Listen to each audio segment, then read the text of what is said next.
అంత స్థాయి కాకపోయినా ఐపీఎల్కి ధీటుగా ఒక ఆంధ్ర స్టేట్ ఒక అసోసియేషన్ మేము ఇంత గొప్ప తయారు చేసామంటే అది మీరు పాత్రికేయ సోదరులు ప్రజల యొక్క ఆశీర్వచనం. మేము కూడా ఒకటే చెప్తున్నాం, మీరందరూ కూడా ఒక అవేర్నెస్ తీసుకురావాలి. మ్యాచ్లు జరుగుతున్నాయి, మ్యాచ్లు జరిగేటప్పుడు కొంత సమయం 2-3 నిమిషాలు టీవీల్లో కానీ లేకపోతే పేపర్ పబ్లికేషన్స్లో కానీ మీరు సమయం ఇస్తే, ఎందుకంటే మేము మిగతా అసోసియేషన్లాగా మేము రిచెస్ట్ అసోసియేషన్ కాదు. ఒకసారి చూసాము ఈ మధ్య అసోసియేషన్లో 7.5 కోట్లు పెట్టి టీములు కొన్నారు, మేము 1.5 కోట్లు పెట్టి టీములు మేము అమ్మలేకపోయాం. అంత ఇబ్బందుల్లో ఉన్న స్టేడియంలు బాగు చేస్తున్నాం. ప్రభుత్వం సహకారం బ్రహ్మాండంగా ఉంది.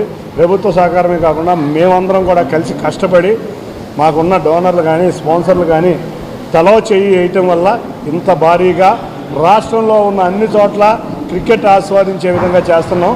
తప్పకుండా వన్స్ అగైన్ మీరు కూడా రేపు 24 నుంచి 30 వరకు సపరేట్గా మీకు గ్యాలరీలు ఇవ్వబడతాయి. మీరందరూ కూడా పార్టిసిపేట్ అవ్వాలి.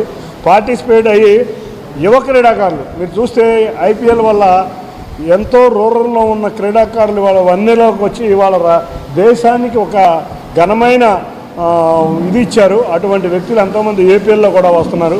మీ సపోర్టు కూడా ఆ చిన్నారుల మీద ఉంటే తప్పకుండా రేపు క్రీడల్లో చక్కటి ప్రతిభతో రాణిస్తారు.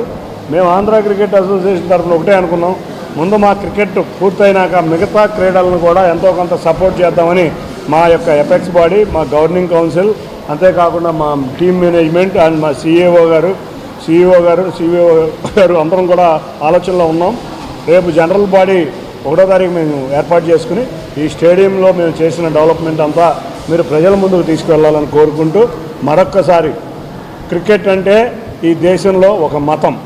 ఈ క్రికెట్ని ఆస్వాదించే ఎంతోమంది ఉన్నారు. నిన్న కడపలో జరిగిన విధంగా మంగళగిరిలో కూడా భారీగా జరగాలని కోరుకుంటున్నాం. రోడ్లు కూడా చాలా తొందరగా